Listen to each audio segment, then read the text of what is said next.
36平的家到底藏了多少小心机？我家趟内面积36平加14平小院子，整体原木色加白色为主，真的很温馨。吃饭的岛台让家里变成环绕动线。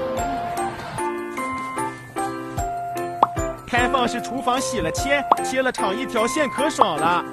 中间1.8米的岛台隐藏了很多小功能。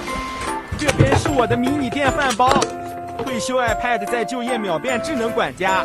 田螺姑娘出场了，想不到吧？这里暗藏玄机，嘿嘿。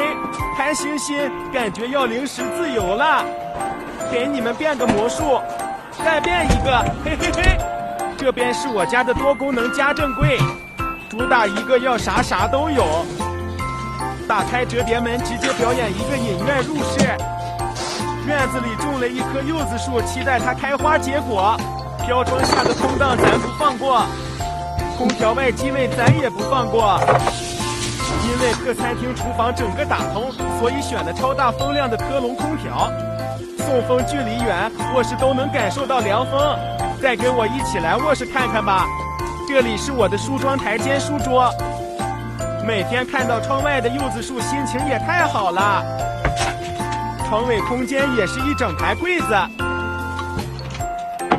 平时睡眠不好，狂选的电动哄睡款，空调也特意用了16分贝超静音的，较常规制冷模式省电可达36%，这个夏天再也不用心疼电费了。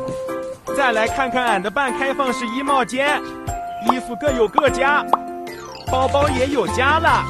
抽屉藏迷你熨烫板的设计，我妈都赞不绝口。2层首饰柜，3层内衣柜，4层袜子柜，5层瑜伽泳衣柜。衣帽间对面是我的3.5平迷你卫生间，地方虽小，干湿分区少不了。绿色小砖真的好清新。浴缸虽小，可仪式感大呀，嘿嘿嘿。下期见了宝贝们。